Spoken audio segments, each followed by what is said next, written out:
All right, we are live. What's up, everybody? Welcome to tonight's friend. Let me check on you guys.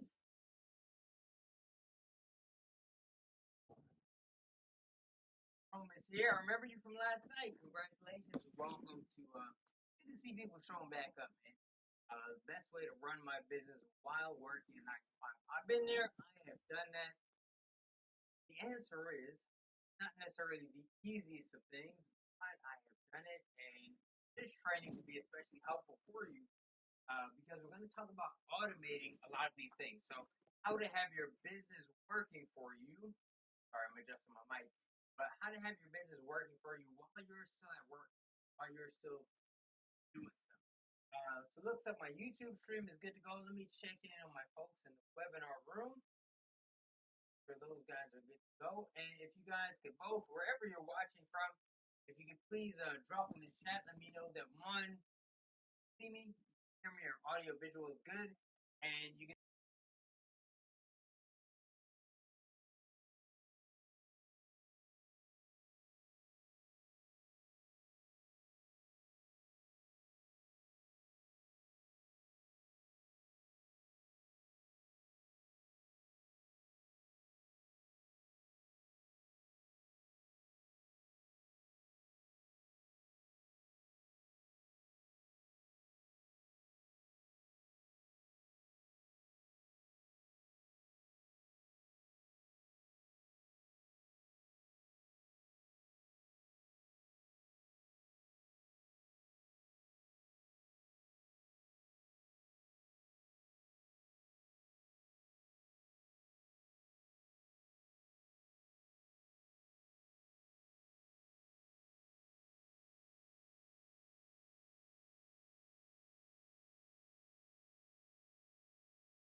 Okay, let's test that. See if we're good now. I love live stuff. That's where you always get the issues.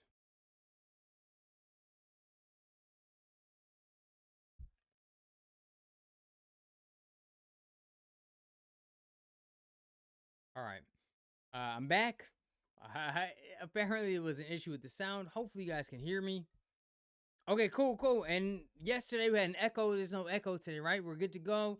I want to ask now because, again, I'm not into the fluff shit. I don't want you guys to hear my life story. Hopefully you know that already. I want to get right into what we're talking about today, right? I want to get you guys some results.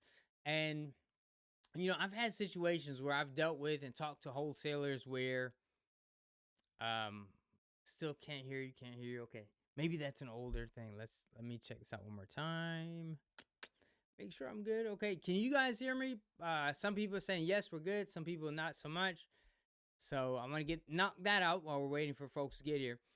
But I'll tell you, man, like I've had cats who have come to me and they're like, Mike, I know how to wholesale. I just need X or I need one more thing. And I've had people who know the process, but they still haven't done deals. Like literally, they could take a test on wholesaling, they could pass it 100%, and they've still never closed the deal. And so my goal is not just to educate you, which is a goal of mine, but also to make sure that you're actually cashing checks, to make sure that you are being profitable. So I don't care if you know some of the process, but you fail your way forward. Those tend to be my most successful students.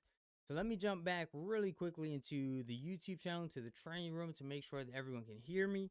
And as soon as I have confirmation, we're all good to get started. Okay, Jennifer says we're good. Aaron, can you hear me, brother?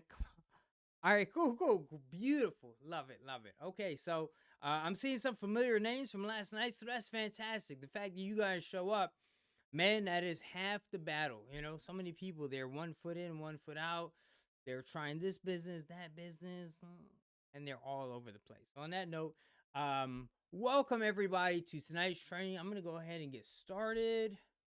Let me pull up my PowerPoint here. Hopefully, you guys can see that. Let me know in the comments. It should just say marketing. And that's all we're going to be focused on tonight. So I'll wait for a quick confirmation, and then I'm going to just get started and be off to the races.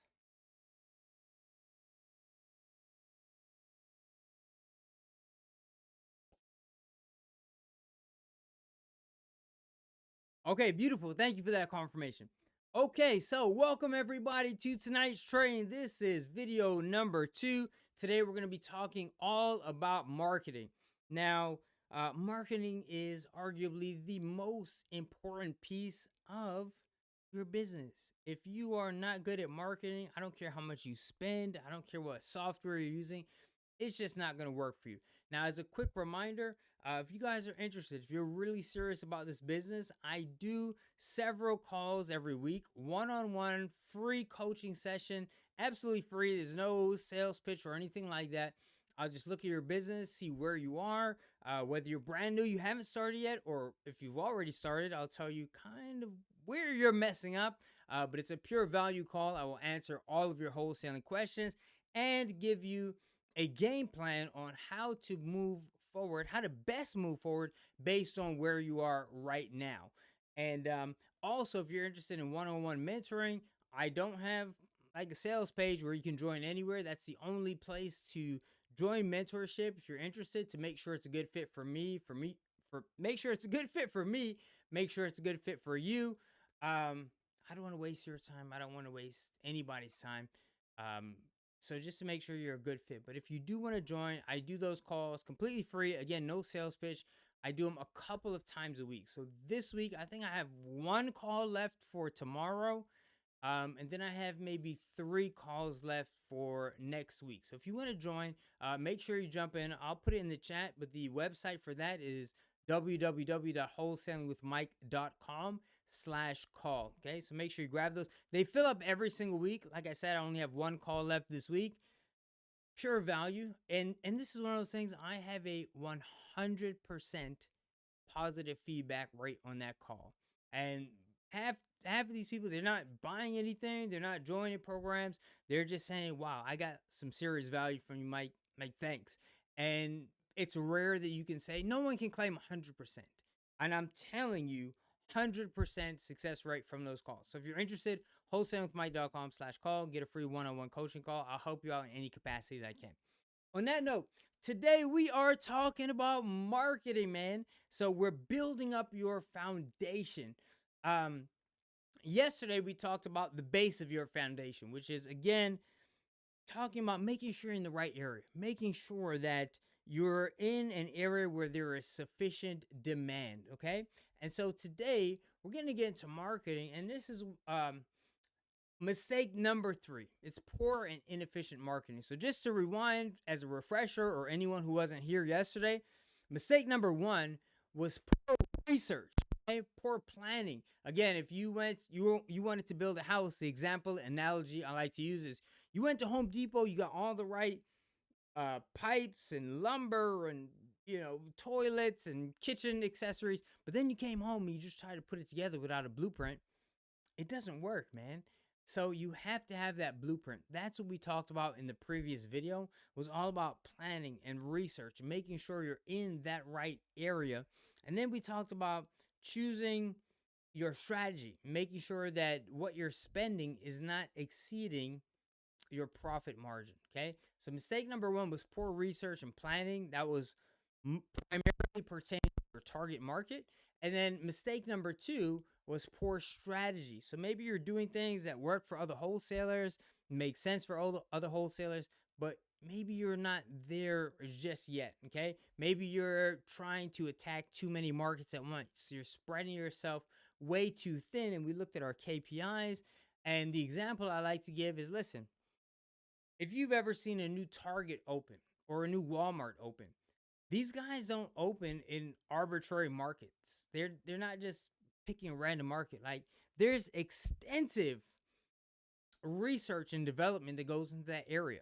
They know the exact demographics. They know the people that live there. They know the average household income. They know the foot traffic. They have clickers in the road that track how many cars drive by and how visible it is. Like, they know all of that information, and that's why they're profitable.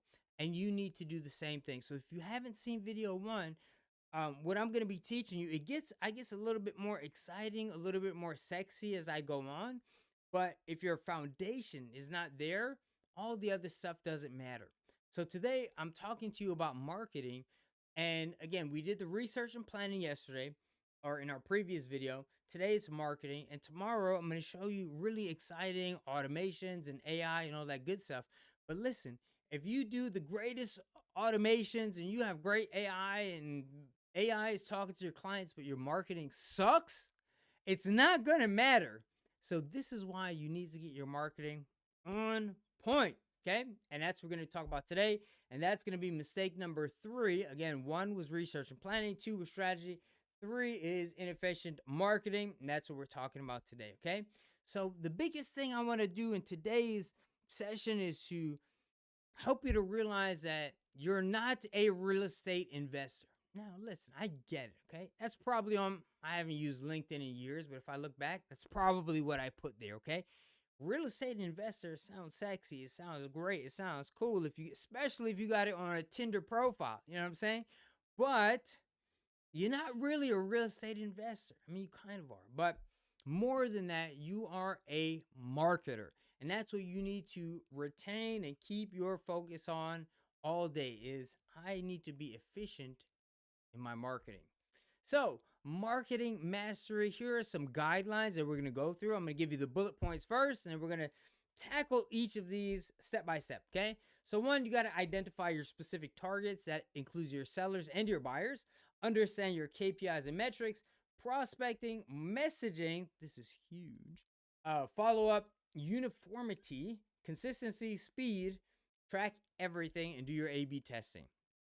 I went through that quickly because now we're going to go back and talk about each of these individually. Now, just so you guys noted, when I first started this game back in 2012, you can tell this is a picture of me outside of the courthouse.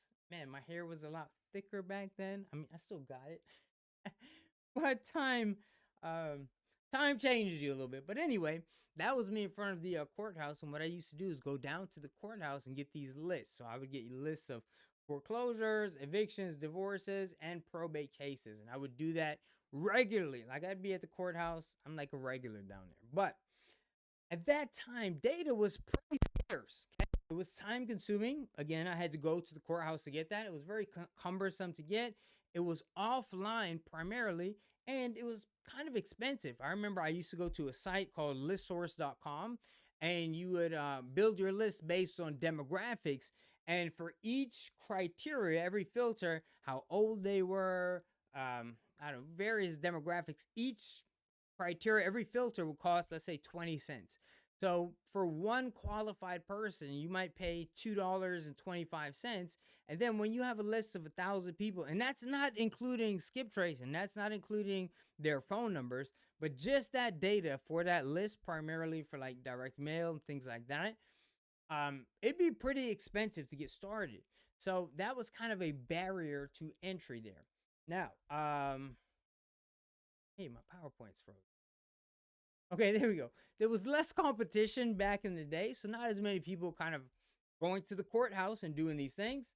All right, wait. My PowerPoint's frozen. There we go. Okay. So whoever got the data, those were the people who got the deals. If you had the data, you had the deals. Nowadays, it's very different, okay? Data is everywhere. A lot of it is online. It's very much inexpensive, and it's very much free. And I'll show you guys how and why in just a moment. And then I just want to, I'm plugging my my keyboard in because it's a little bit easy to skip through these PowerPoint slides.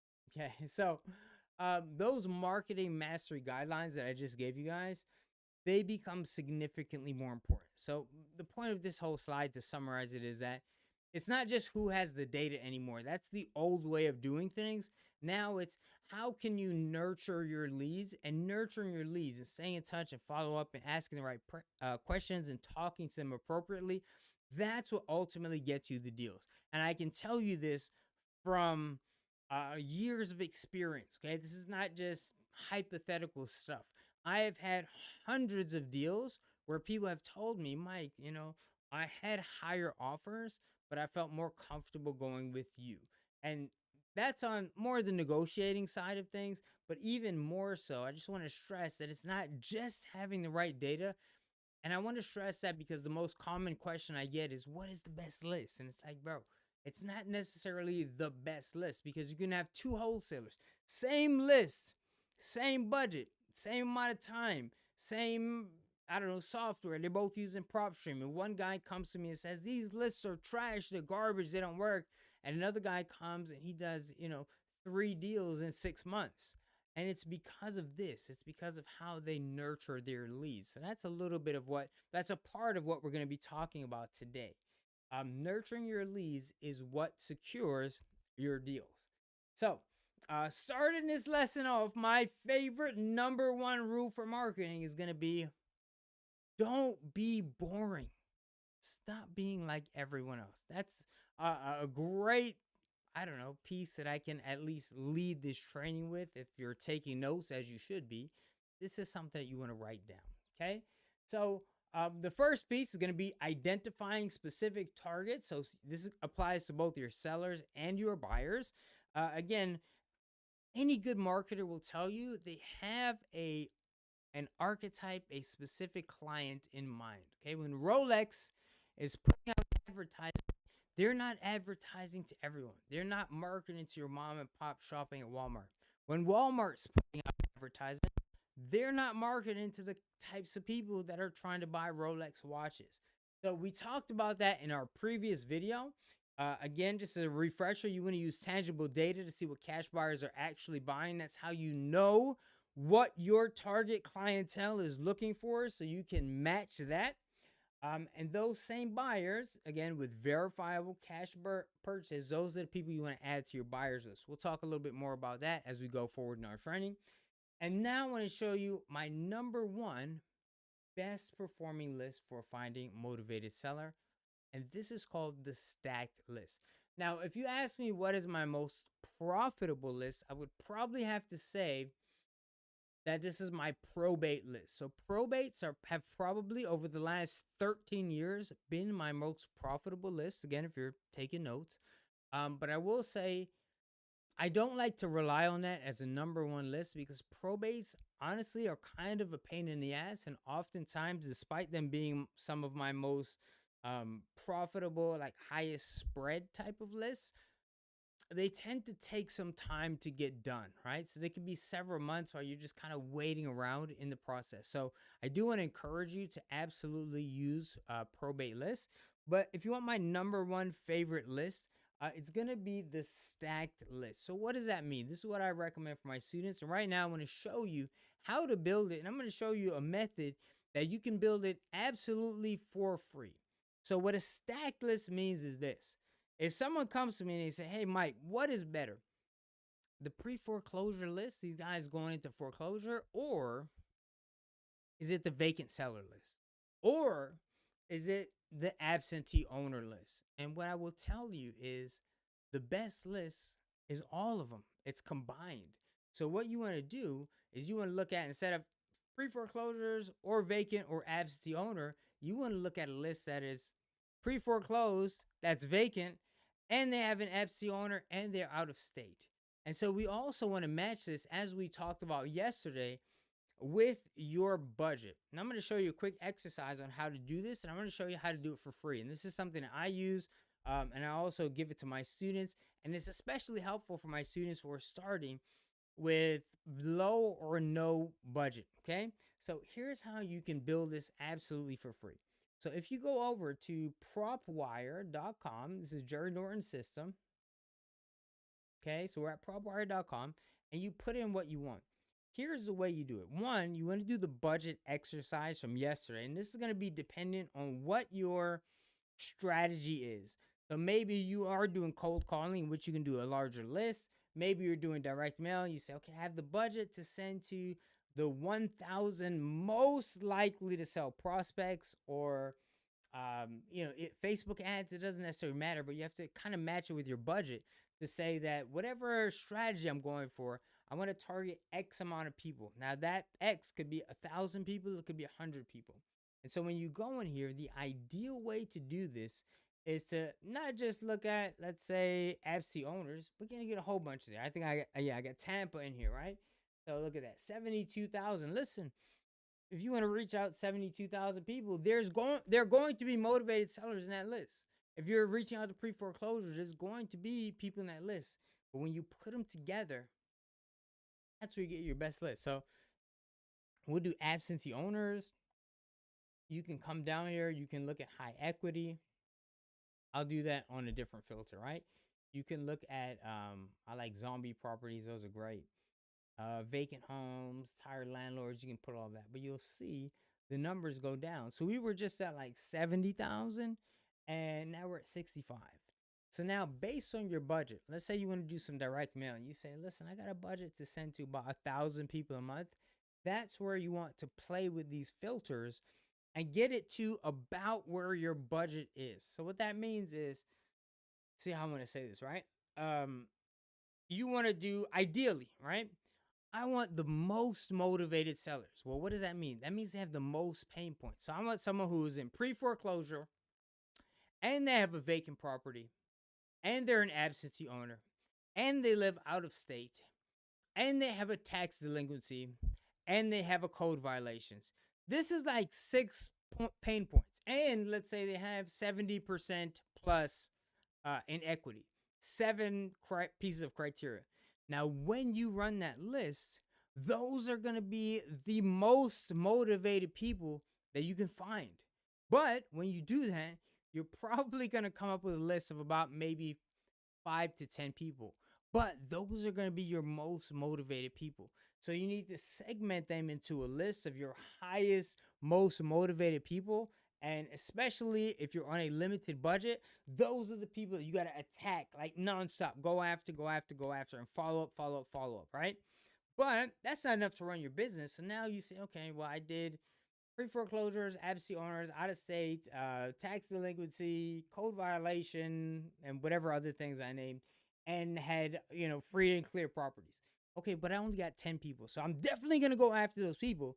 But now let me pull back. And instead of free and clear, let me say, okay, show me people that are 70% plus equity. Okay, well, now your list is going to be maybe 10 people. Okay, so now those are going to be super motivated. So you hit those 10 people, you just dump them into your system. I'll talk to you more about your system in a bit. Those are the next most motivated. Okay, well, now I got 10 people most likely to get, but I can't run my business off 10 people. So now I'm going to do pre-foreclosure, out-of-state, absentee owners, vacant, what did I say, tax delinquent, whatever. But now let's take away the tax delinquency. So it's just pre-foreclosure, out-of-state, vacant. This is hard to do live, but whatever. Okay, now I have 100 good prospects. Bet. Okay, cool. Let me rock with those people. Okay, now I'm going to do pre-foreclosure, absentee owner, what did I say?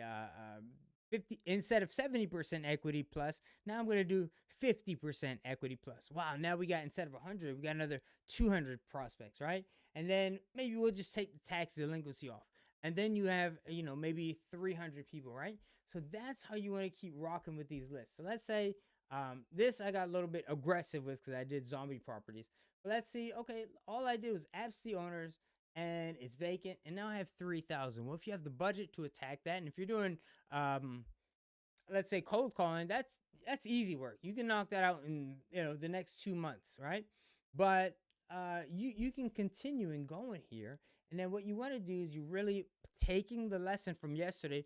What are cash buyers buying? What types of property? So I'm going to come in here and say, listen, I'm not looking for land and commercial. And again, not to say that you could not flip those, but you want to have your target demographic in mind, as we talked about in the previous video. So I'm going to go to single family homes. And then I want to see a little bit more. One thing I like to do, especially if you're using this for Facebook ads or if you're using this for any type of direct mail marketing, I like to, and it's not that you listen, I've done deals where business LLCs have bought properties. They meant to maybe go in and rehab it and fix it up. And then it wasn't a good deal. Something else came up. They got another property. Rehab was more than they expected. Whatever it is, they end up actually being motivated sellers. But for the sake of what's most likely to sell, I recommend you guys use the individual, mom and pop, like a actual person owns this property, right? So you can go in here, individual, absentee owner. I like to use out of state. Then you can come down your financial filters. These are just estimates, but at the same time, you want to look at how much equity they have. So again, you can play with this. And this is going to be depending on where your budget is, right?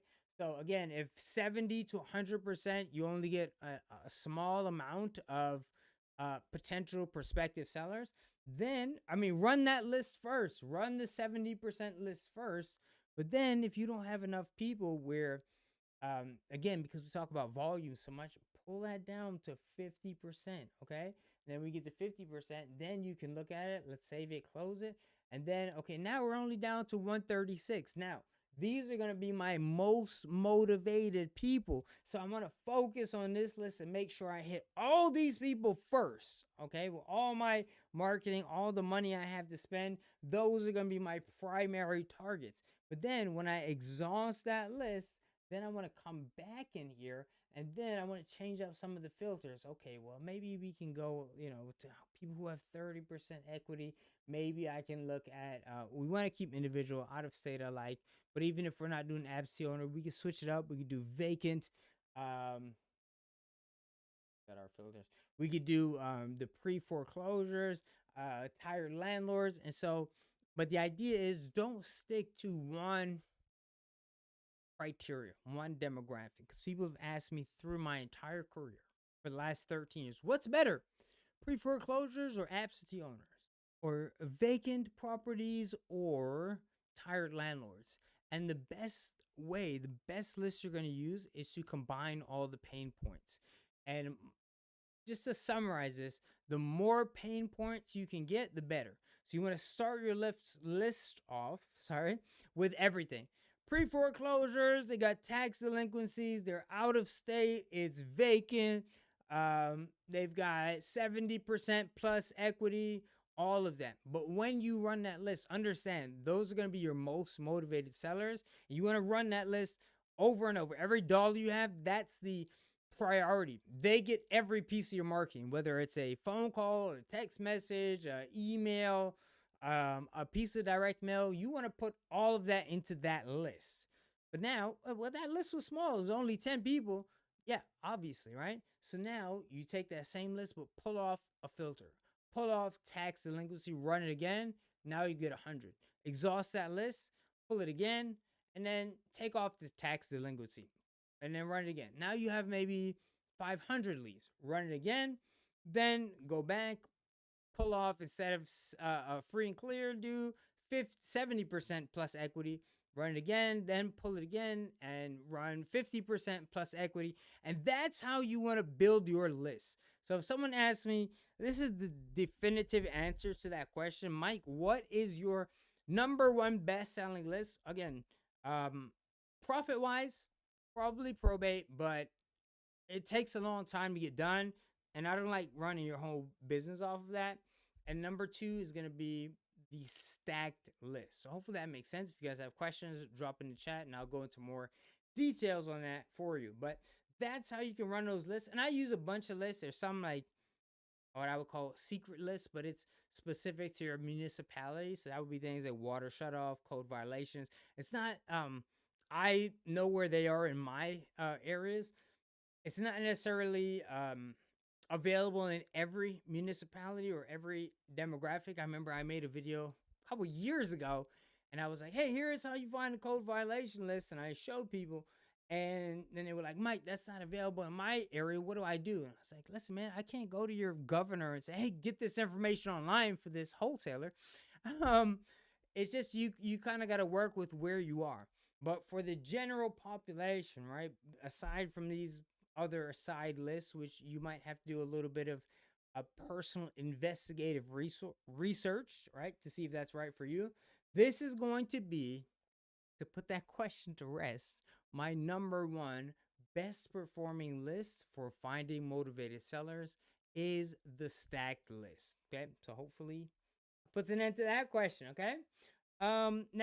Next we're going down the guidelines of effective marketing. The next was understanding KPIs and metrics. We talked about this yesterday. The replay is up, so if you guys haven't seen this, go back and watch video number one, covering yesterday's video. We'll come back a little bit more to this in the next video when we're covering some of our systems and our AI. And remember, the KPI planner that I gave you guys, the tool, the scorecard, the spreadsheet, that's a free gift for you if you stick around for the entire training. So be on the lookout for that. Make sure you're registered on my official website so you get an email that gives that to you. So if you're just watching on YouTube, go to wholesalingwithmike.com/challenge. Just drop your email and you will get that that KPI tool. Okay. Ugh, I'm spilling stuff.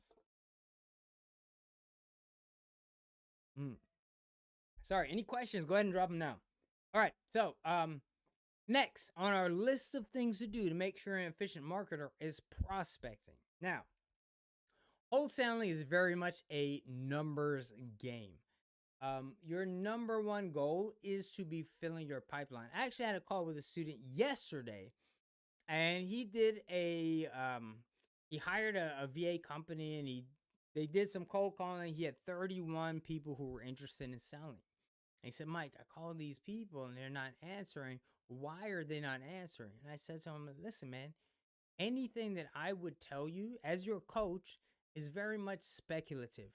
Like, I can't tell you why they're not answering. That's just a real answer. I know you want a better answer from me, but it could be that they're not interested. It could be that they changed their mind. It could be they were at work when you called them. It could be their cell phone battery died. It could be they were picking up the kids from school. It could be, I don't know, they work in the day, you need to call them in the evening. I don't know, and I can't tell you. But the answer to that question, now that I think about it, I might be getting ahead of myself, but is that you need to follow up. If you call someone in the morning and they don't pick up, call them in the afternoon. Maybe they're on a lunch break.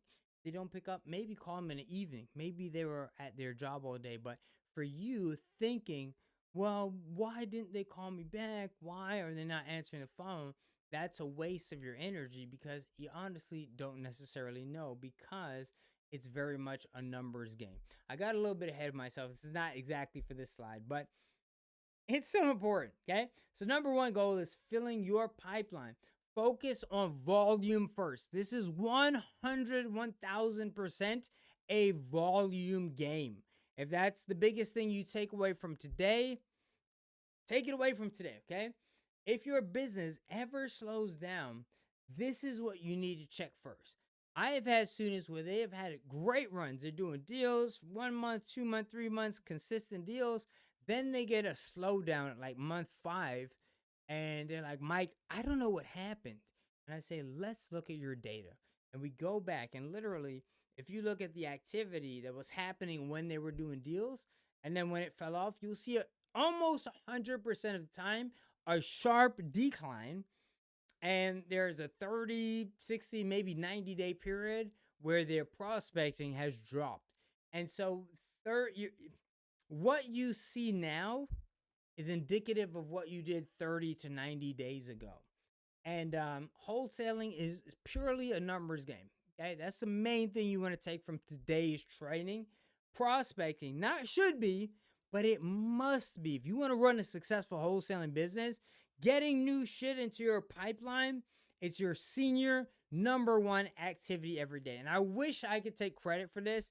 And to be honest, when I'm coaching and mentoring, and even in my wholesaling university, my course, I kind of take credit for this, but I'm not smart enough to know that or to discover that on my own. But I am smart enough to learn from the best. And so I got everything I learned about prospecting from this book. Now, I know you guys are busy, so I don't want to recommend. I've read hundreds of books, and they've all been valuable. Throughout this training, I think I cite 3 books that you would want to read, okay? And I kind of stole for my course, for my training, for my mentorship, for my students, and for my own business. These ideas from this book. It's by Jeb Blount. It's called Fanatical Prospecting. And the good part is that within my own course and my own training, which if you guys stick around with me until day 4, a spoiler alert, I'm just gonna give it to you for free. I've sold this program for $1,000. Oh, it sounds like a lot. He's another course seller. The students that have been in my course is not like a lot of guys that sell courses from 2010. This is all updated. It's 100% relevant. It's 100% evergreen. I have sold it for $1,000, and the people who have been in there have made 10 times plus ROI. So they spent 1,000 on my program. They've done over $100,000 in profit, and that's not me just talking shit. Like you can look on my website, the HUD statements, the testimonials, they're all there. Okay, so it's legitimate, but um, you guys can get it for free. I'll tell you about that on day 3 or 4. But you rock with me, right? But I did in one of my modules. I stole a whole module from this book. Now, at the same time, I make it a little bit more like cut the fluff and just tell me what to do. I'm very good at doing that. So I recommend you do check out this book. But even if you don't, if you go through my program, I kind of summarize that in about a 15-minute module.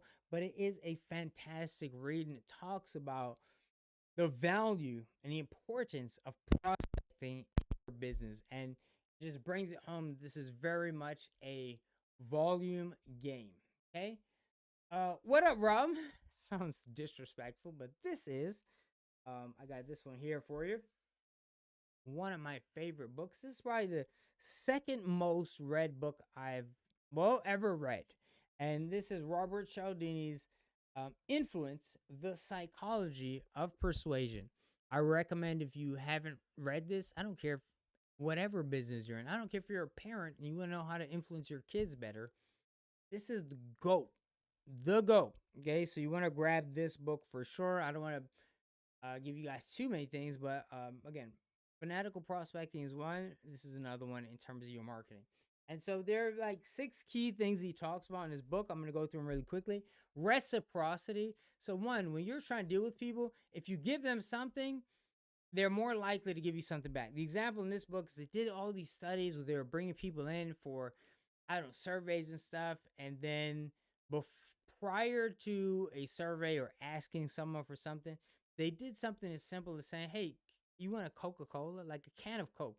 Like, the reciprocity doesn't need to be equal in terms of value. And they would give them that, and they would be far more likely to reciprocate. Big part of it, okay? Commitment and consistency. This is very important, especially when we get to the negotiation phase of once someone is in contract with you, how much easier it is to renegotiate. Very important. Social proof. This is going things like your reviews and your website, things like that. Authority. So you know what you're doing. Liking you, right? Being very personable. And then scarcity. So when you're going to these folks, your motivated sellers in particular, you're not coming to them as a beggar. I want to buy your house. No, no, no. We don't need to buy your house. Actually, what happens is I'm an investor, and I am hitting up all your neighbors. I'm calling everyone in this zip code, and I'm interested in buying a house. And yes, it is for investment purposes. So I do need to have make a profit on this, but I can, and this is where we get to your USP. We'll talk about in a moment. Unique selling proposition. I will pay cash. I can close within the next 2 weeks. I'll buy as is. You can leave all your stuff in the property, etc. But we're only going to be purchasing probably 3 properties in the next month. And we are reaching out to all of your neighbors. So if you're interested, let me know. So it's not this overt pressure, like, let me know right now. But it's more like, listen, I'm going to do this deal and make somebody's day, whether it's with you or someone else. But if you're interested, at least let me know and let's talk about it. And so I'm going to go into a little bit more details on these things. But again, I mean, if the PhD ain't sell you, which I'm not overly impressed by those things. But that book is fire. Look at my man. Listen, when I bought this book, I bought it new. Okay, it's so yellow. It's fold it up and bend it. I can tell you how many times I've read this book. There's only one more book I've probably read more than this, probably later in our training, but it's this book. Never Split the Difference. This is about negotiating. It's by Chris Voss, one of the top FBI negotiators of all time. And I don't think this is even in today's training, but I'll just tell you the reason this book is so good for wholesaling is because all of the things I learned, and I studied the OGs of sales and get people to say yes and all that kind of stuff. It'll lead them up the value ladder, whatever. It ended up being trash for me. And the reason is Chris Vaughn said he was not negotiating prices where most people say, okay, well, I want 50% off. You want to sell it 100%. Let's meet in the middle. Let's 75%. And his whole thing is, listen, man, I'm negotiating hostages. I can't have 4 hostages and say, okay, well, send out 2 and I'll and kill 2 and it will be good. So he talks about, hey, man, how do you get your way kind of all the time? I'm not sure this fits into today's marketing presentation, but it's on my desk and I will probably talk about it later. But I don't want to overwhelm you with books because I want you taking action. But of my top 3 books for this business, that's what you would study. Psychology of Influence. What was my even third one? Probably The Miracle Morning by Hal Elrod. But anyway, I'm getting ahead of myself. Let's get back to marketing. All right, so we'll come back to some of these stuff in more detail. But again, definitely check out that book. Okay, let's speed it up. I told you guys about 30 minutes, so let me get to it. Okay, so number 1 part of marketing. Number one, don't be boring. Stop sounding like everyone else, man. That shit's lame. They're getting hundreds of calls and emails and text messages and I don't know, mail pieces. They all sound the same. So you got to differentiate yourself. Be different. Be eye catching. Understand your audience. Stop being selfish. Think about what they need to see. Pain versus pleasure. Again, very much psychology based. And for the average person, a lot of people, you don't necessarily want to focus, especially in our industry, on pleasure. Hey, you'll feel so much better after selling this house. That's going to be 10% of your audience. 90% is focusing on the pain that they're in, man. Hey, you got this thing. Even if inherited property. Man, like you got to pay taxes. You got to take care of the property. It's maintenance. I could just give you cash, right? So I want to be focused largely about 90% on the pain point. What do they want? You got to stop focusing. It's not what you want. It's not about you. Anytime you're trying to sell somebody on something or convince them to work with you, you want to focus on what they want, not what you want. And that's what is going to lead to having a very strong hook. And that's what's going to get them, attached to you. And then you have to say that in a clear, concise, very much succinct manner. Like it can't be more than a sentence, okay? This is what I can do for you. And this is how it's going to help you, not how it's going to help me. Your clear USP, so your unique selling proposition, it's going to differ depending on your medium. So a piece of direct mail will look very different from a Facebook message, which looks very different from a conversation that you might have on the phone. But ultimately, you have to understand that, like a lot of people that, especially my students I've dealt with, they always think that the thing that I need to sell people on is the price. You gotta get the right price, but they don't understand. You have to understand your seller's needs.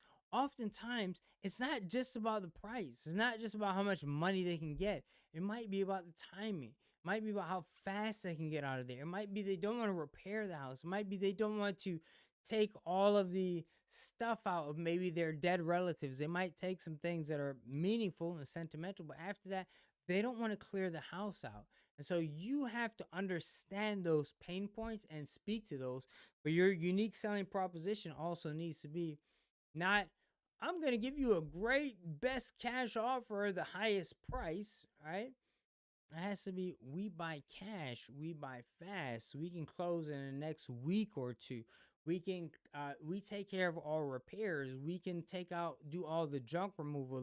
Take what you want, leave what you don't. I got it. You need to move. I got you on a moving truck. You need X amount of days. I got you on X amount of days. You need help moving into, an apartment to downsize while you're moving. I got you. So you have to know your unique selling proposition.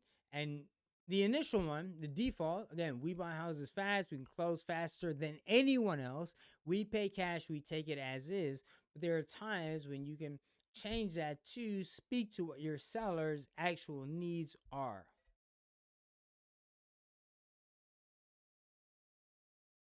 Dry mouth happens when you're talking a lot. Okay, let's go. Focus on being a problem solver. Okay, don't be selfish. Stop talking about you and what you want.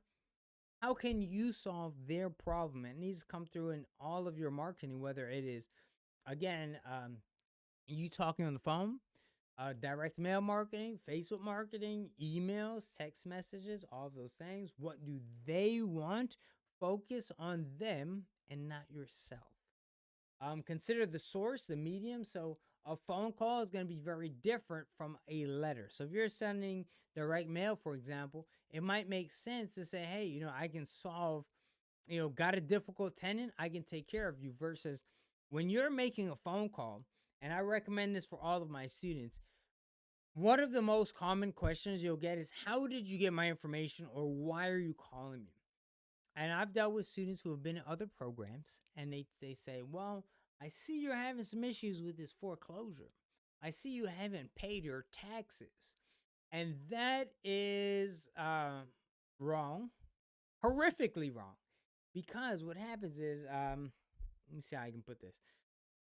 When you're talking to someone, right, in person, they do have a problem. They need you to solve it. At the same time, you have to understand basic human psychology.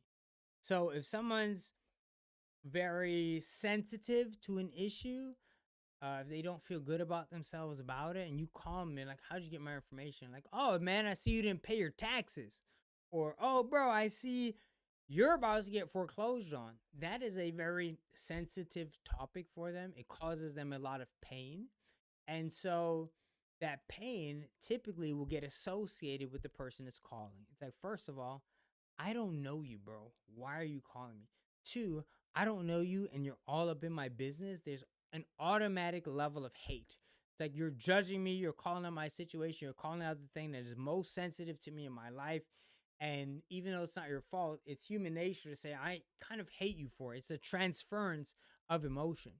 I have had students who have come to me who started this way. They weren't listening to my training, but based on other people's training, they would say things like, well, I have had situations specifically where they have told a wife that I see your house is in foreclosure, and she was not aware, and the husband didn't tell her. And that did not go over well at all. Okay?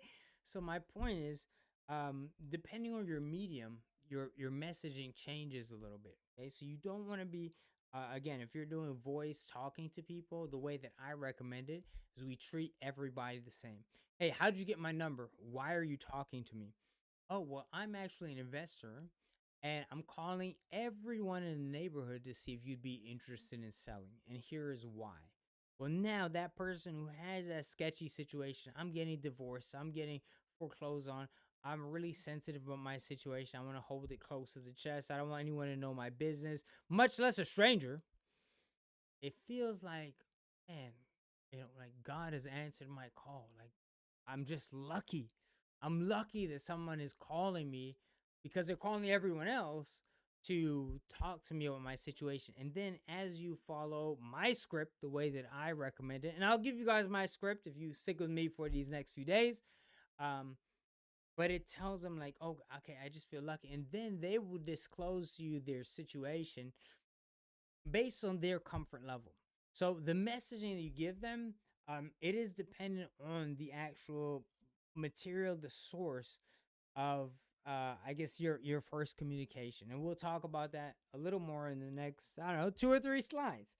Okay, you have to have a strong call to action. You can't just say, hey, we want to buy your house, and then just leave it out there. Tell them what to do next. And then what is the specific role of the marketing? This is important. And it'll depend if if it's a, I don't know, a phone call, a text message, a Facebook ad, a I don't, did I say conversation already? Conversation, PPC, whatever. And you got to realize that every piece of marketing has to have a call to action, but it's got to be specific. It's not always, hey, I want to buy your house, right? Sometimes it is and the analogy I use here is if you're trying to get a job, okay? So you're trying to get a job, your cover letter, you have a fantastic cover letter. The job of the cover letter is not to get you the job. The job of a cover letter is to get someone to read your resume. The job of the resume is not to get the job. It is to get someone to give you a job interview. And then the point of the job interview is to get you the job. Okay. So you have to break up your marketing into these pieces. So some of these, whether it's calls or voicemails you might leave or direct mail marketing pieces, the job is not like, hey, let's get in the contract. It's like, just get a call back. Get this person to want more information. I'm going to show you an example of that in just one moment. So stick with me here. But there are different pieces to your marketing where it's not always like, I want to buy your house. Tell me yes, and I'll give you. It's like the first piece of your marketing might just be, hey, give me a call. Let me give you some more information. Download this free ebook for more information. Hey, click here to get an estimate. Okay, so things like that, and that's a little bit broad, but now I'm going to bring you to some specifics. Okay. So, and then you want to have proof and credibility. That's another part of your marketing. Having a website is very, very important. When we talk about automation and some of the AI, I'm going to show you how to use your reviews in a way that really both boosts your SEO, makes people a lot more likely to deal with you. So I want to talk about that now. Let me think about this. I'll give you a sneak preview. So when we talk about AI, right? Reviews are one of the biggest things that boost your SEO, and people look at reviews. So I have it where we use AI, where if someone gives you a 5-star review, it automatically goes to Google, into your business profile and your connected review channels. And if they give you like a 4-star or below, it's not that we hide it, but it goes to you internally. It doesn't get posted automatically. And then you can say, how did I mess up? How could I make it better? And then you can adjust. Talk more about that in our coming days and sessions. Okay. And then you want to have varied marketing, varied messaging, and you want to consistently test that. Now, again, guys, one of the good things about you being here is you could test it yourself. You're welcome to do so. Or if you vibe with me and continue on this training, I've been testing literally nonstop from the bandit signs I've used when I was putting out bandit signs in 2012. I bought bandit signs with pre-printed things. I would write my own with a thin Sharpie marker. I'd write it with a fat Sharpie marker. And that's when we're talking like the smallest of A/B testing. So when I graduated to direct mail, Facebook ads, and I have been A/B testing, which means, testing, one piece versus another. And that's from everything from emails to text messages to websites to fonts to subject lines to uh, everything you could possibly imagine. When I say hundreds of thousands of variations, I'm not exaggerating in the least. Hundreds and hundreds of thousands, okay, over the last 13 years to find out what works best.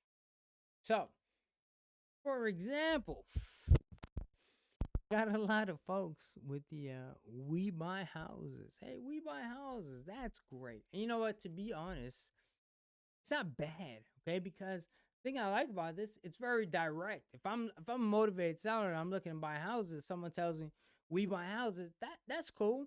And a lot of these companies that sell you on, especially these franchise models, one, they've been successful for years, since like the 1990s. So as long as it's worked for them, they're gonna stay with the same thing. But they're also not. Again, I primarily work with newbies, so they're not really, I don't know, catering to maybe necessarily new guys, or basically they're sticking what's proven, but not necessarily what's most efficient. And the contrast I like to give you is, imagine if you wanted to buy a new car, right? And you see a website that says, or we sell cars. It's like, that's great. That's cool. I'm glad that you sell cars. I might buy from you, but what about me? what kind of tell me about what kind of car I want to buy. Tell me about my needs.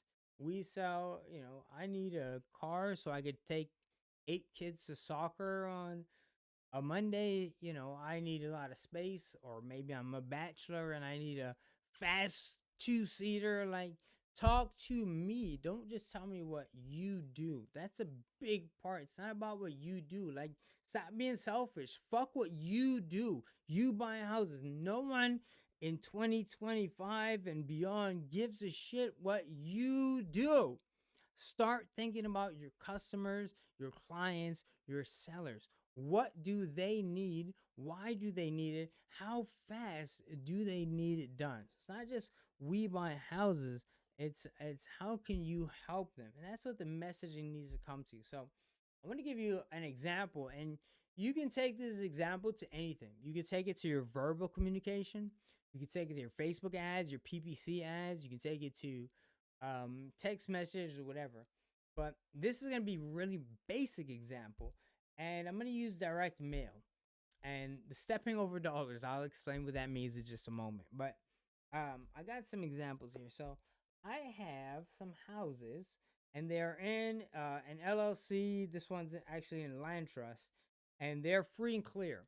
So because they're free and clear, I end up on a lot of other wholesalers' lists. And that allows me to, one, because it's free and clear, I get to see what other wholesalers are doing. And it's very common. I get these types of mail regularly. Okay. So the first one I get is this little small 3 by, I don't know, I can't see my camera at the moment, but it's a piece of paper. I don't know if you can see how flimsy that is. Basic yellow. And it says, I blacked out the address. But hey, I'm contacting you regarding your property. I'm a local investor. I want to buy your property. House repairs, no problem. We handle it. Okay, call me. And then the backhand, we're trying to reach you regarding this property, right? Please call us back. And you can see also there's pre-sorted. Hopefully you guys can see that. I don't know if something like that, right? There's no stamp, right? It's pre-class mail, but it's yellow. It's not horrific. And here's the thing: these guys are probably still getting deals with this. Okay, so it's not. I'm not totally hating, but you got that. Okay, another one, almost the same, flimsy. Okay, my name is Lindsay. I'm not gonna put that last name out there. I want to buy your property. Would you be willing to consider a free as is offer? Call me. Boom. Okay, that's what that looks like. Flip over for something very important. A picture of a house or whatever. All right. Okay, Lindsay, go. I get like 20 of these every month. Okay. And this is just an example we can extrapolate to every type of advertisement that you could think of. I don't know. I'm not looking at my screen, so I don't know how much of this you can see. So, it might be blurry, but they're flimsy little things, okay? Now, let's talk about me. I'm selfish. This is one of my things, okay? One of my things. It's a lot bigger, first of all. Can you hear that? Can you hear the thickness on there? Now, the marketing is a little bit different, right? The first thing we're gonna do, if we go back to Robert Cialdini's influence, and a lot of other influence books, it's like people also follow kind of trends, what other people may have done, and each piece of marketing that I send, whether it is direct mail or it is Facebook marketing or even the voicemails that I leave, they hit on a different piece of psychology that is known to trigger a response. So for some people, it might be curiosity. When I leave a voicemail, for example, and when we talk about automation, I'm going to talk about automatic voicemail drops. The first voicemail I leave, it doesn't say, hey, I would like to buy your house. It just says, hey, this is Mike. This is my new number, 561, whatever. Hey, I got something I'm going to talk to you about real quick. Give me a call back. And that's for those folks that respond to curiosity, because everyone responds to something different. Then maybe the next voicemail or the next voicemail will say, hey, I'm interested in buying your house, et cetera, et cetera. I can give you. And so, but the point I'm making is it talks to the different levels. People respond to different things. And each piece of direct mail, voicemail, text message, email, they're all curated to speak to the different things people might respond to. Some people, it is curiosity. Some people, it is scarcity. Some people, it is, this is exactly what I can give you. And so, for example, this piece that I have, this is a piece that I send. Okay, I send a lot of different pieces, and I can't see my screen, so hopefully you guys can see it. But one of the main things is your neighbor trusted us, and it's all in yellow. So if we go back to like some of our psychology, what does that say? Social proof. My neighbor, what? I mean, it doesn't really mean I bought from your neighbor, but who's to say what a neighbor is? Because if you're biblical like me, your neighbor is everybody, right? But that's in bold, okay? And then we got handwritten font, and it says, I run a family owned and operated real estate investment company. Now, I learned this from actually the OG Kent Clothier. You guys don't know? Look him up, man. I met him, I want to say maybe 2015, did some training together. He's an OG in the game, okay? Um, I know where he is right now. OG in the game, and a fantastic guy. He just said, when you say family owned and operated, people, I've got a better response rate. And he at that time he had tested over $100,000 worth of marketing. I said, listen, let me not try to reinvent the wheel and tell him what works better. I said, I'm just gonna use it because he said so. And I did, and I watched my conversion rates jump up about 5x. Okay. So that's one thing I use consistently in my marketing, not all of it, right? So we recently purchased a house. Again, it's all in a handwritten font, right? From one of your neighbors. We're looking for our next purchase. Now, I'm reaching out to you because we're interested in making an offer. Turn this card over to see how much we can pay. So you can see the call to action is not we buy houses, because if I'm a motivated seller, I'm not thinking about, oh, cool, you buy houses. I'm thinking about how much can I get from my property and how fast can I get out of this situation that I'm in. I don't know, man. I think I need to like repeat that, right? So it's not you buy houses, we buy houses. Nobody gives a shit about that. My direct marketing says how tells people turn the card over to see how much I can give you for your property and we can buy fast. Hopefully that makes sense, okay? And then also people in this day and age, okay? They're very, very much on high alert for um, scams. Okay, people are very much on high alert for scams. So what happens is when you send email, stuff, I'll buy your house, we buy houses. People are like, why? Why are you doing that? And so it's almost like I like to provide justification. So it says, P.S. We're reaching out directly to avoid costly realtor commissions and we pay cash. So now I'm telling people that we're reaching out directly to avoid costly commissions and we pay cash. So now I'm providing a reason. When people are like, why are you sending me a postcard to buy my house? It's like, oh, we don't want to pay commissions.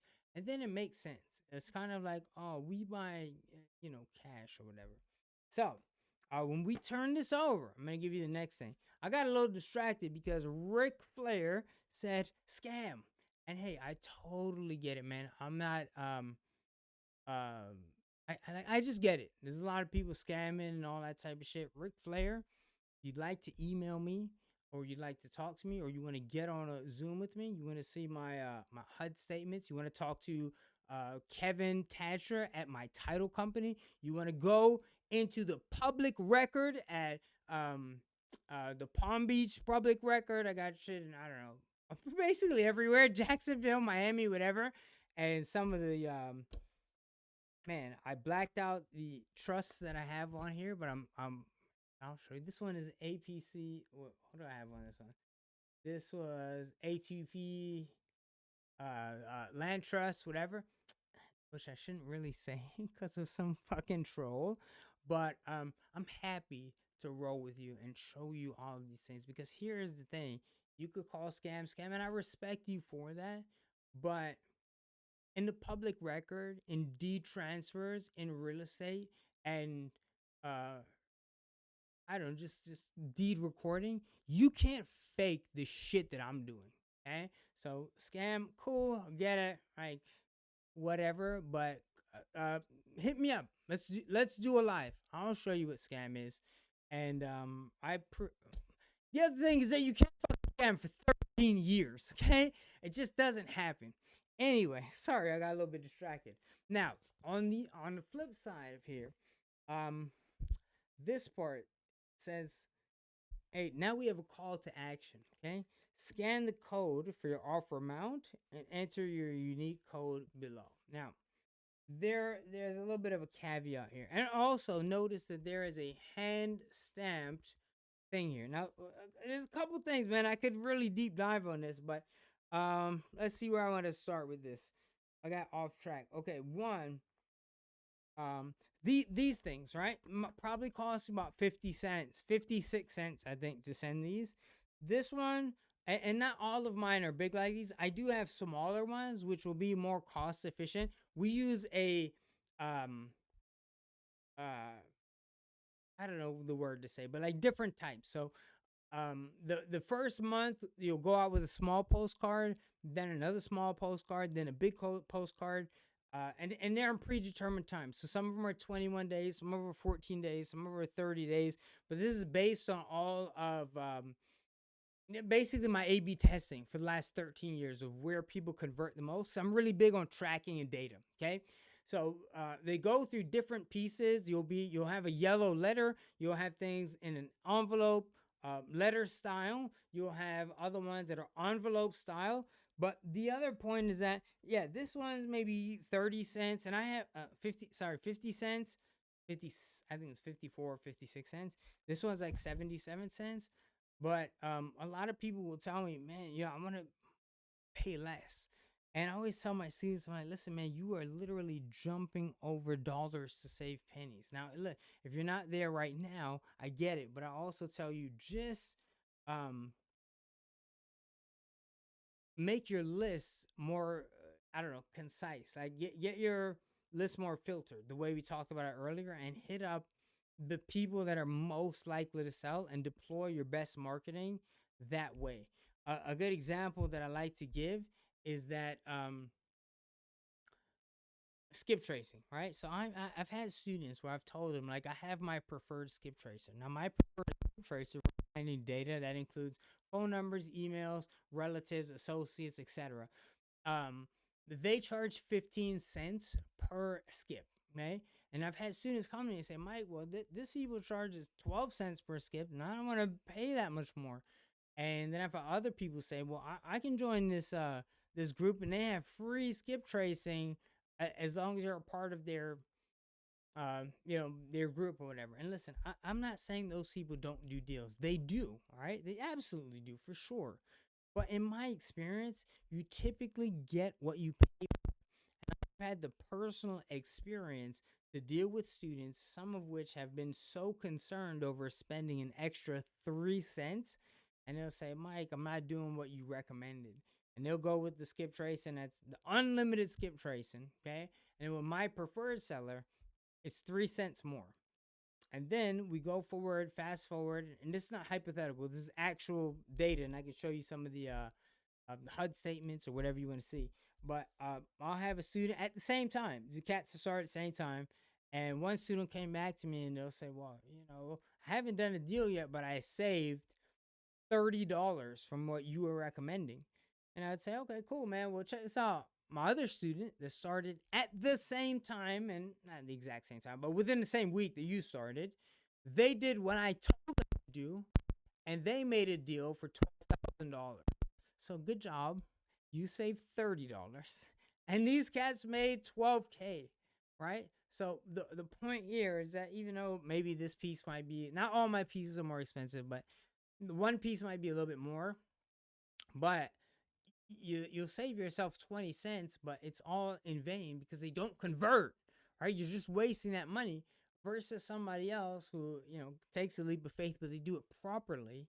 And now they've done a deal. They made 10, 20, 30K on a deal. Okay. This is real shit. So again, you don't want to step over dollars to save pennies is the point. Now, next point I want to make is one, a strong call to action. Now, there are different calls to action that I have on every one of my pieces. This one is a little different. Okay? It's not my, I guess, most proud moment, but it's efficient. So what this one says, it says, your neighbor trusted us. So what does that say? That says we have some social proof. You can too. And there's a QR code. Now it says your unique code is, and it gives a unique code that they can scan. Now, when they do that, one, you have two options here. You can put someone into getting a an estimate on their property.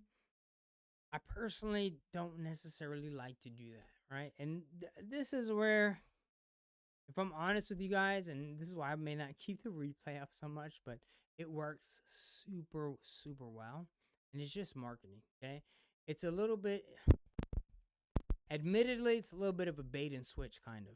And I just want to tell you, I stole this idea from insurance companies. I couldn't tell you which one, but basically, I'm online one day and I get I don't know if it was an email or website, and it was like, you're paying this much for car insurance, we cut that shit by like half. I was like, sure. They're like, put in your information. We'll give you a quote right away. Put in all my information, give them all my stuff. And then I click here for your instant quote.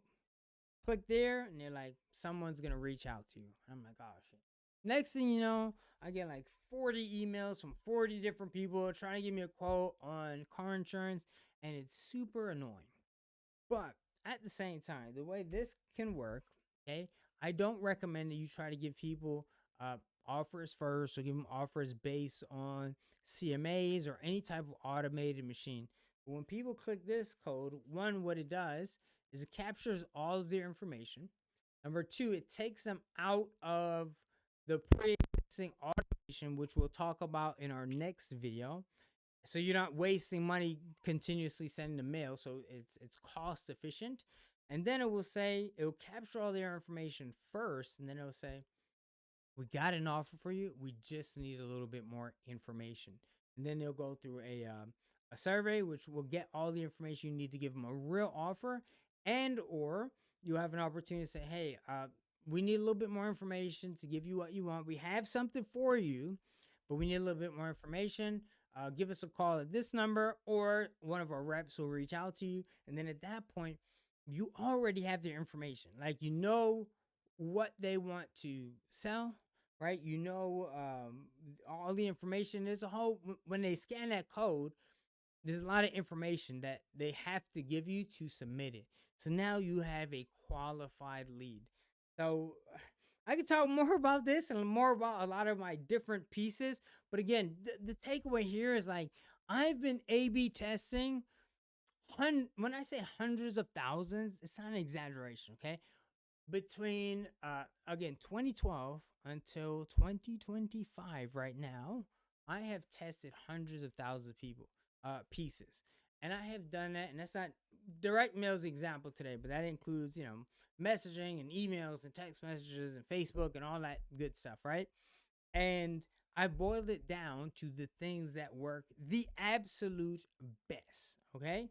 And these are just some of the things, some of the criteria, but hopefully you can see from just one example how different it is. And the guys that are using these things, remember, they're paying for this, paying for it, right? And they're thinking like, well, at least my marketing is cheaper than Mike's, but I promise you, you're not getting the same results that I'm getting, okay?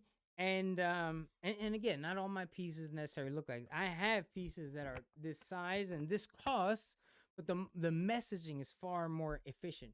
And just as an example, man, that is a blurry screenshot, but this is just one example where it says, hey, Mike, I know this is random, but, and that's why you have to have a strong hook that goes to the market. It's not we buy houses, because the purpose of the hook is not necessarily to sell that you buy houses. The purpose of the hook, this is the way we talked about cover letter,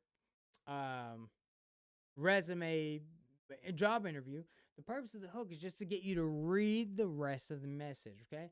My name is Mike. I sell your house at 123 Main Street. I'm an investor interested in buying. And here's the thing: what I have found, and I actually did not learn this from a mentor or a mentoring program. I learned this straight through A/B testing. I can tell you, over 100,000 pieces, and I A/B tested these at the same time. Okay, again, people are on high alert for scams. Oh, I want to buy your house. Bullshit, motherfucker. Like, you're trying to scam me. That's what most people think. Pardon the language, but that's how most people think. And so, what I like to do in a lot of my messaging, not all of it, but every message has a different psychological trigger. And so, for this message, again, it does come out with the handwritten stuff. One of the examples I use is that, I'm an investor. I tell who I am, and I give a justification. So, I don't want to pay a realtor, and thought that I'd reach out directly instead. So now if I say, we buy houses, I want to buy your house, I'll pay cash. Some people will resonate with that, but I've found the average person is like, what is this scam? How are they trying to take my property? How are they trying to scam me? Why are they trying to hit me up? Whatever. And so I provide in my direct marketing, in this piece, for example, I will say, I'm reaching out to you directly because I don't want to pay a realtor. Well, now they have a justification as to why I don't want to pay a realtor, which sub communicates that, hey, there's no commissions here, right? Which we'll talk about later once we get on the phone. There's no commissions. I don't have to pay extra. This guy's reaching out to me because he wants to, make a deal, but without paying more money. So maybe I can get more money or whatever, however they think. But the idea is that I'm giving them a justification as to why. And so I have examples of this. I have even my students. These are like our first 12 that go out, and they go out on a predetermined what do you call it? Schedule, the best timing, right? Some people are like, well, what's the best time? Is it every 10 days, 20 days, every month, whatever? I have them scheduled based on 13 years of what is converted the best. And so you'll see the one I showed you, that this first one that goes out. Then the next one is the big one, right? So your neighbor trusted us. That won't resonate with everyone, but it will resonate with a lot of people because it's like, oh, there's social proof there. The next one is the yellow letter, which still works. This one converts super well. It's one of my best converting, and I think it might just be the colors. You'll see some of them are like a little goofy down here. Some of them will say last chance here. Some of them I had, like this one gives a Google Street View of their actual house, so it's more personable. This one's a greeting card. It comes in an envelope. It's got a cute little dog on the inside. Like, what does it have to do with real estate? Not a damn thing. But these have been the best converting things that I've used in my personal career over the last 13 years. And so I'm going to show you guys as we go on. We got 2 videos left. On the specifics, we'll deep dive. I'll show you how to copy those and have those for yourself and use them in your business. And I'll go into details on all of those for you. Another example would be how I use this to find my cash buyers. Sorry, my throat's drying up. So even I'm sorry, I didn't get the cash buyers. This is the lead magnet. So for some of my Facebook ads, it's not we buy houses because, again, that's about you. Okay, you buy houses, great, bro. This is how to sell your house in 21 days or less. Now, who does that speak to? It's not about we buy houses. This is speaking to someone who's maybe in a situation where they have to sell fast. And then the lead form is not we buy houses, give me your information, because I'm sure they're seeing that all the time. Imagine if you're in foreclosure, okay? You're going to show up on lists. You're going to be in the public record. You're going to get this and this and this and see things. We buy houses, we do this, we do. You're going to get all of that. But imagine now you see an ad where it's like, okay, it's not we buy houses. It's how to sell your house in 21 days or less. And then you're like, oh, well, I'm getting, I don't know, what's the word I'm looking for? Bombarded with like all this like we buy houses stuff, and now it's like how to sell a house 21 days or less. And the thing is, it's an informative guide. In this guide, this is a and I'll show you guys. You guys can have this. You can have this exact ebook and use it for your Facebook ads. You can put it on a funnel, on a squeeze page, or whatever. You can just ask me for it. Okay. Anyone who attends this training, you don't have to buy shit from me. Like, I don't care. You don't have to join my training, my program. Just ask me for it, and you can have it and use it. And I don't know how you give away rights, but there's no right. Just replace my business name for yours, and you can just have it. Okay. But what it does is it says it gives them different options. So it doesn't say like, hey, you need to sell me your house. Hey man, you got three main options. The first option is working with a real estate agent, and it gives them the pros, and they're actual real pros. You're gonna get top dollar. Someone's gonna come in, do your thing. They give you cons. It's gonna take a little bit longer to sell. You're gonna have a lot of foot traffic. You're gonna have open houses. Then you're gonna do for sale by owner. Statistically, these take I remember off the top of my head, but I have the statistics in the ebook. This much longer to sell, and you have to be prepared to do this. You have to show the house, you have to repair, or you could deal with a real estate investor, and et cetera, et cetera. A real estate investor will buy cash. They'll buy no money down. They'll buy within the last 2 weeks you can close. And then at the end, it's like, hey, if you are interested, give me a call, right? I can help you out. And at the same time, I have resources that you can use, moving companies or whatever. But at the end of the day, I am a real estate investor. And if you do want to sell to me, I'm not going to pay top dollar. I do need to make a profit, but it'll be a win-win situation. If you want to get out fast, I can buy from you and pay you cash in 2 weeks. And then, it's just also qualifying the type of seller you want, so it saves you a lot of times. The marketing, it's very much transparent. Okay, transparent.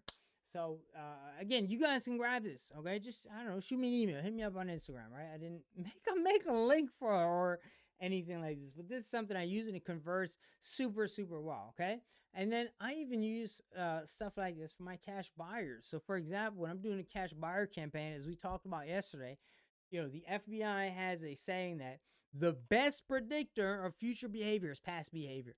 It's the same thing with your cash buyers. So that's why when you're dealing with buyers, listen, when you go on Facebook and you go on all these type of groups, you're going to hear people saying, I'm a cash buyer, raising hand, I'll take it. If you put ads on Facebook or Craigslist, ask me how I know this, man. It's been over a decade. Most of the people that hit you up, they're going to be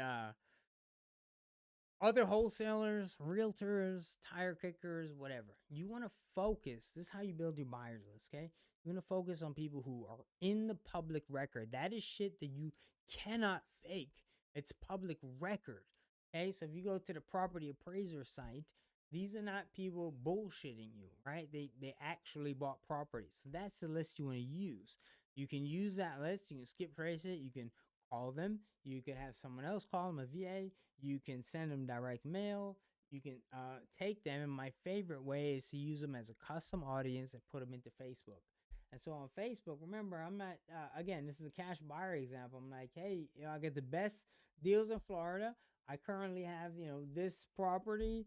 It's priced at this. Here are a few highlights. I put like all the highlights, and then I give a link to my website. And I like to use the carousel style here, where you could put a bunch of images and say, hey, this is available. It's a $200K discount. And then I show the other properties that I've sold. Hey, this was purchased in your area for this much. Here's another one. Here's another one. So if we go back to Robert Cialdini's stuff, this is where we get to proof. Proof of concept, right? Showing that you're about what you say you're about, right? So that's just an example. This is a letter that I use, not updated. I don't even have this website anymore, but as saying, hey, I saw you purchase this property at 123 Main Street, meaning I know my stuff. You know what I'm saying? You can do this. This is a simple. You'll see it. I'll show you guys how to do this, right? But you can autofill the merge mail fields to talk to each person individual. Like if any of you got the invite for tonight, it's not like I wrote everyone an individual email. Some of them said, "Hey Mike, hey Jan, hey Joe," right? That is the same thing, right? And you can send those out all on autopilot. That's what we're getting to tomorrow when we talk about automation and we talk about AI. So that's kind of how those things work, and you can use it again for your sellers as well as your buyers. Mm-hmm. Okay, we got to wrap up now. I'm over time. But again, you want to have this follow up uniformity and consistency. So, uniformity means every single lead gets treated the same. It's that McDonaldization we talked about yesterday, right? When you go to McDonald's, it's not like you take a random piece of beef and you cook it as, like you do at a home barbecue, however long you think it should take, and you flip it. No, the pre-built patties, same amount of time each side. You flip it, the fries go in, same. Everything needs to be treated the same. Systems. The biggest takeaway you get from the training. I gotta go rapid fire now again because I'm over time. But over 80% of your deals are gonna come by way of follow-up via a strong follow up process, which is the part of your business that you need to automate. Okay. Majority of these are going to be after the fifth point of contact. So, again, if you get some, I don't know, man. Oh, man, I sent 2 pieces of direct mail. I didn't get a response. No, it's managing expectations, right? You're going to reach out to these people at least 5 times in the majority of cases. And that's where you make it predictable. It's not, hey, some people you'll hit up the first time, you'll get a deal. But when you're trying to do the reverse engineering of the math, right? And hey, what can I guarantee, right? I don't know, pay for my daughter's college. When will I get a deal? That's how you predict it, okay? All prospects should be treated the same. They go through the same automated pipeline, the same processes, the same predetermined times. Every piece of mail, it's not going out when I feel like it, which is how I used to do it. Again, guys, I used to go to Walmart. I printed the shit at home. I stuffed them myself and put the stamps on. And those are my early days in the business, but it wasn't. I was like, I'm going to do this every Friday. I didn't do it every Friday. It was just inconsistent. That's not what you want. You want it automated. You need standard operating procedures. Those are your SOPs. So, instant notifications if someone's interested, logic based automated responses, task assignments to users, especially if you're using VAs. This is all the stuff that we're going to go into detail with tomorrow. And because a lot of new wholesalers, myself included, when I started, a lot of students I've worked with, they do these tasks manually. Their response times are inconsistent. Every lead is treated differently. Conversations and qualifying, it's all over the place. It's all over the place. Their details are missed. Their stages of the processes are skipped. Things fall through the cracks. That's only natural, okay? And it's subject to human error. Actions take longer, whatever it is. But those are the things you need to get like on a conveyor belt, just automated. Okay, the automated work. And the best resource for this, I know I said I was only give you 3 books. Well, it looks like we got a fourth. This is a book called The E Myth, and most of you guys have probably read this, hopefully, but it's by Michael Gerber, and it talks about how anytime you're running a business, you don't want to be the person. I think the example he gives in the book, he's like, hey, this lady, let's call her Sally. I haven't read this book in like 10 years, but Sally makes pies. She makes the best pies. Makes the best pies at the time. She got a great job. But now she wants to open her own business shop. Now all of a sudden Sally's in charge of sales and marketing and accounting and following up on taxes and taking up big orders. It's like, no, she was just good at making the pies. So even though she was good at that, like she wasn't good for running the business. She needed to automate those other processes. And that's kind of the point, right? So what we're going to focus on in the next video, and I want to encourage you guys, don't fall off, man. Like join me for the next video. Automation, speed, and efficiency. Okay. So automation ensures that all your leads are dealt with immediately and uniformly. Time can be spent more efficiently on more crucial revenue generating tasks. So that means There are certain things you still want to do manually. Not that you even have to, but you want to because it will make it more efficient for you. Not more efficient, sorry, more profitable for you. But the day to day follow up, qualifying, making sure people are down, like that's the stuff that gets lost in the sauce a lot of the time. And that's the stuff that you want to automate. It'll qualify your leads so you're not dealing with tire kickers, bullshitters. Oh, I'm interested in selling, but yeah, I need to sell it like full price. You don't want to deal with those people, okay? So qualify your leads, send you the best of the best. Some interesting statistics. The first to respond to a lead has a 248% more likely chance to get the contract. Read that again. First to respond, 248% more likely. And if you, I'm just like talking from my perspective, but when I started wholesale, remember, I didn't start full time, so I was still working my 9 to 5. And what happened was I would get voicemails and I would either tell my boss, oh, I got to go to the bathroom, or I would pretend man, I got the bubble guts, I got to run. And I would run to the bathroom, right? And try to like call people back. On my lunch period, I would go and sit in Miami Beach. I would go across the street in the garage and I would sit in my car and call people back because I know I lost a lot of leads that way, but I would always try to respond to them fast. But I understood from the beginning, the faster you respond to people, because in today's day and age, if somebody's, hey man, I gotta sell my house now. Oh, let me hit up this guy Mike. Oh, I got a voicemail. What do? They don't wait for you to call them back. They just call the next person on the list. So you want to be that first to respond. 248% chance more likely to get that contract. Okay, it reduces your response time, obviously. Automation, which we'll talk about in the next video, works 24/7, 365.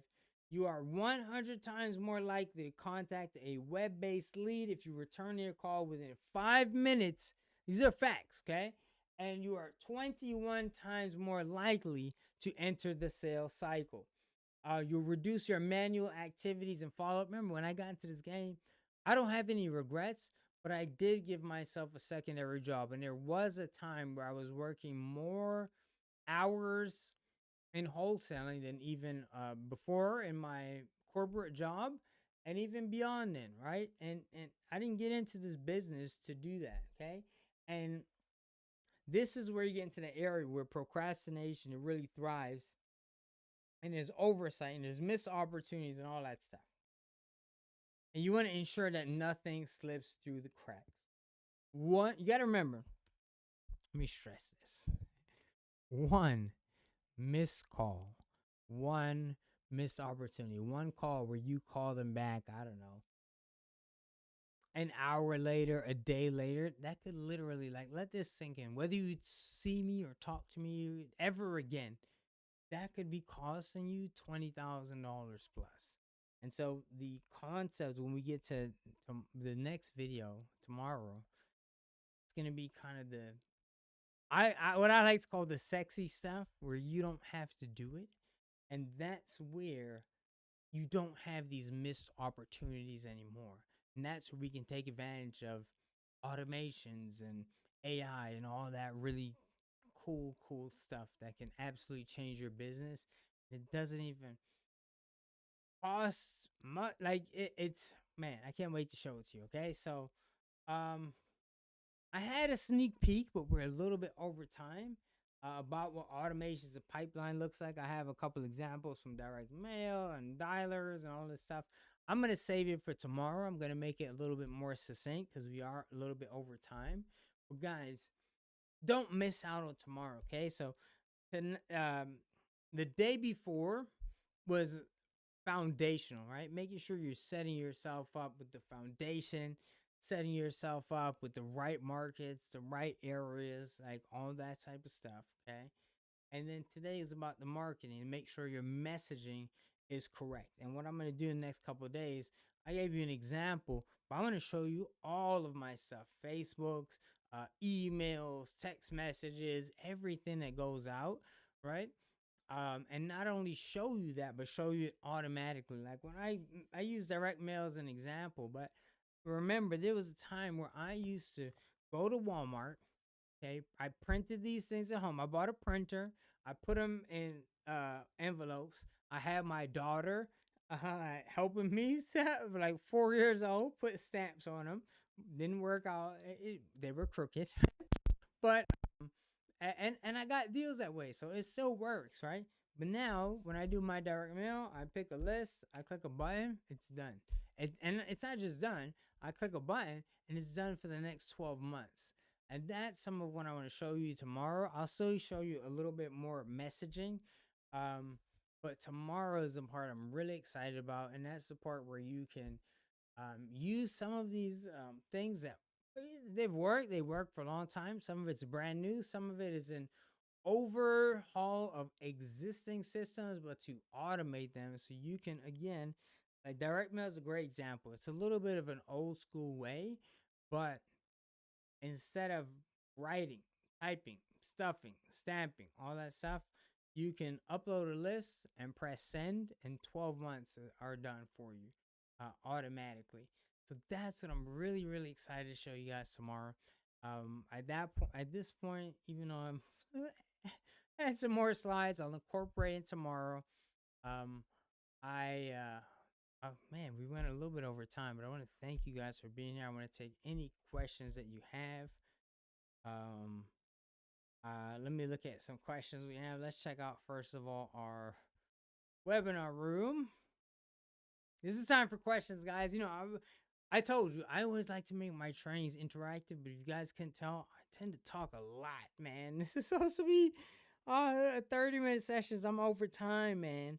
But I just want to give you as much value as I can, right? And let me give you my selfish as I'm waiting for questions, motivation. Because some people are like, why would he teach this shit for free? Wholesale is a business that changed my entire life. I went through rough baby mama drama, so to speak. I almost lost my daughter.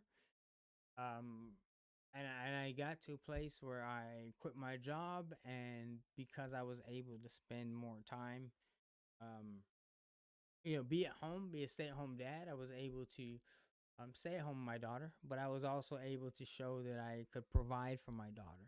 But it didn't start off that good. Even in the beginning, I showed that to the courts because I had some good deals. But there were times after that where I had months where I didn't do shit, and it was panicked. And it probably helped light a fire under my ass in the sense that if I don't do a deal, I can't buy like diapers. Like I can't provide for this girl. And I think that's probably what made me successful, because I didn't really have a choice. I didn't really have a plan B. So that's one, is like I do this very much in an altruistic way because I know what it's like to work a corporate job. I know what it's like to be a single dad. I know what it's like to be um broke.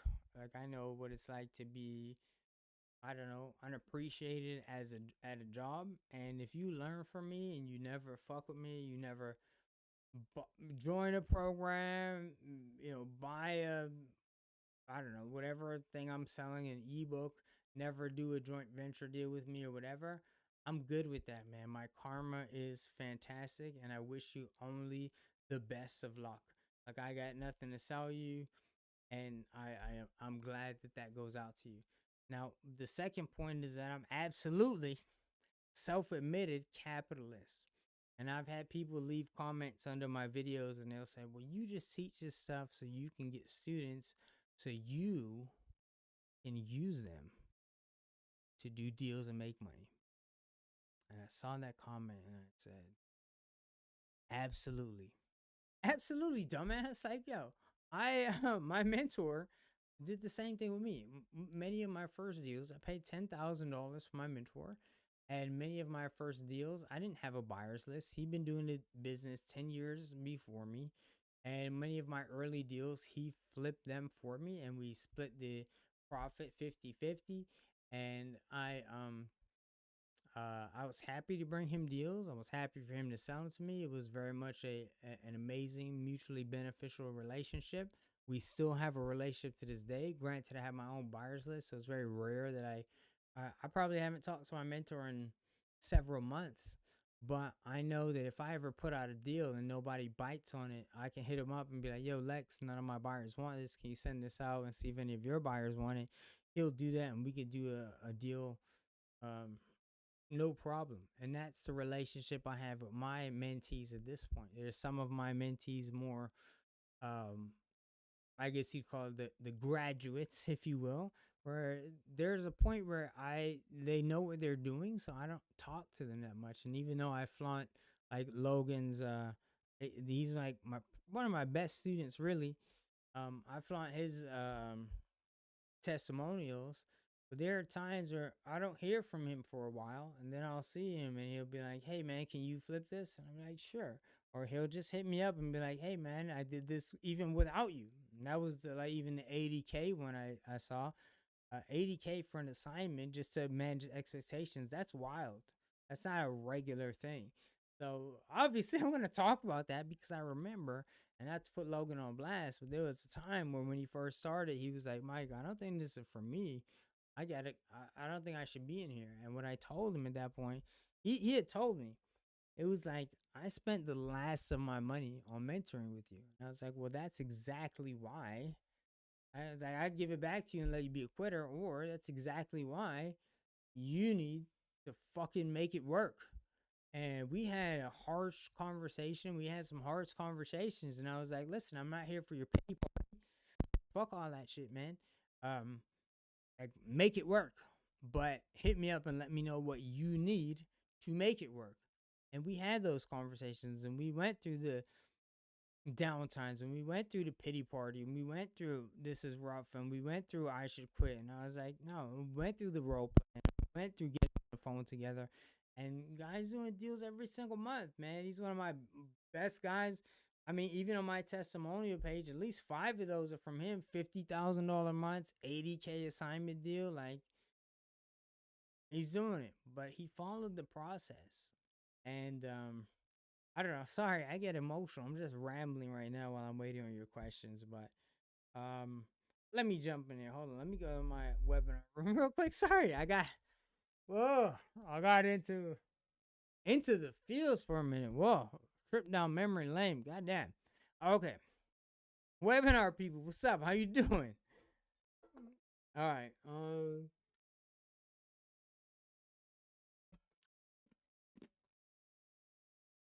All right. No questions here. Let's go to our YouTube channel. Ric Flair, this guy trying to call me out, bro. Yo, give me a email address. Let's talk about it. Let's do some screen sharing. Let's start digging to the part, man. Like, don't be a bitch. You wanna call me out, bro? I'm retired now, but I'm still an MMA fighter. So I'm here for it. I'm not talking any shit, bro. We could get into the I don't want to say the cage. That sounds so masculine, toxic masculinity, aggressive. But we can get into the proverbial internet cage, and we can go through some HUD statements if you like. Or you can be a little bitch. I'll find you. Anyway, don't waste your time. There's always somebody. Of course there is, man. I'm not sweating. I've been living comfortably. Bro, I have not been in an office since 2012. There's no person that can just sustain with talking shit for 12 years. So appreciate you, Jerome. Quality matters with skip tracing. Absolutely. So the skip tracing I use, I won't necessarily say who I cut out, Aaron, but there are a lot of folks where I have not vetted necessarily everyone personally. So my mentor is in a group where he pays one of his groups. He pays $25,000 a year for one of his masterminds, and one of the people within his masterminds did a study where they use all of the most popular skip chasing groups. And off the top of my head, I'm gonna say like Batch Leads, Skip Genie. Man, there are a couple. There are about 10 of them. I don't remember off the top of my head. And he shared them with us. And I did make a video about them with the results. So even though I can't remember off the top of my head, I did get the numbers from him. I remember like Skip Genie was like I don't know, their percentage was like 95% hit rate. I think batch leads are like 75% hit rate. Um, that's on my YouTube channel, so you can go and check that out. It is a little bit dated, not super dated. It's within the last year, I think. Um, but that's still some good information. Now, my recommendation, what I'm using at this point, is skipmatrix.com. That's what I recommend for my students. That's what I use personally. I have been in touch with and spoken with, and had great conversations with, and even a video, I don't know, conference with their owner, Cheyenne, and she was really cool. And to be honest, I don't know all the exact things they use to get their data. I can't speak to you fully about the back end, but they call it the white glove skip tracing, and I have used it. I've used other references, and services, which I don't want to hate on anyone, so I don't necessarily want to like talk shit, but when I use them, like their hit rate of hits is about 98% on average. And then anything they don't get a hit for, you do get a refund. And then on top of that, I typically get, obviously the basic information, name, data, whatever, but is about 5 phone numbers that you get per hit. Now, not every hit gets all 5, but they extend to about 5 different phone numbers, and then you get relative phone numbers, and then you get associate phone numbers. And not only is that good for things like cold calling, but it's also very good to use as a custom audience if you're running Facebook ads. I do not have an affiliate, what would you call that, affiliate agreement with them. So basically, as I'm recommending them to you, I don't get paid anything. Okay, this is just what works for me. In the future, maybe I'll hit her up and be like, "Hey, man, I've been talking about your shit. Like, give me a kickback." But at this point, that has just over the last, I don't know, 13 years, that has been the best results that I have gotten. Results that my students have used, and again, no paid advertising, no affiliate, no kickback, no nothing. It's just what I use, and that's what I recommend for my students, and that's what's working. I have a system where my students will get a list, they'll run it through Skip Matrix, and all they do is pop into my system, which I'll talk to you guys a little bit about more tomorrow, and then it just works. So, and it works in many ways, because you can use, again, emails and numbers and all that stuff to make into custom audiences and do some cool stuff. All right, let me say, okay, Jennifer's used Skip Matrix, and she gives a thumbs up as well. She says it's good. Okay, cool. We're on the same note. But listen, man, um, I gave you guys my, I guess, motivation. Love to talk about this stuff. Love to, if you never deal with me again, it's just cool to teach. But there is a selfish motivation, and some of you guys will work with me. Some of you guys might buy my, I have software. Some of you guys do mentorship. Hey, if you do, it's all good. But mostly, selfishly, self-admitted capitalists, a lot of people, I wouldn't say the majority that see me on YouTube, because I don't know, 13K subscribers at this point. Let's get it up to 15. But a lot of people that know me from online, they reach out to me with JV opportunities, and that is my selfish motivation. Um, just real talk, right? When you guys are like, "Hey, Mike, I got a deal," and you got a buyers, guys, my buyers list is over 20,000 deep, and they're not every single one, because I still have buyers that like come to my website and just put in their information, and um, those guys are not necessarily vetted, but a large majority of them are vetted, and that's how I get them. And I feel comfortable in my areas where I work, putting my buyers list up against like investor list or some of these big guys. I've been working it. It's different if you like. I bought a list and I worked with it for like a year. I've been working my buyers list for over a decade, and a large majority of those guys, I know them personally.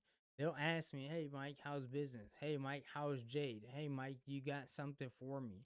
And there are people I just know where it's like, "Hey, if you get me a deal in this area, whatever, whatever, I can sell it to Chris." And like, I don't have to like advertise it or whatever. Like I have those relationships. And so um even me teaching it, obviously there's a selfish component, but I'm always down to JV. And so if you guys have deals, if you have deals in my area, in my market, in the areas that I target, I'm always down to JV with you guys. So man, thank you guys so much for being here. It really means a lot, and I appreciate it. And I just hope that the way that I learned about this business and what my mentor has done for me, I hope that I could kind of be that for you guys. And I also want you to know that, like, do not be shy because I don't know, man.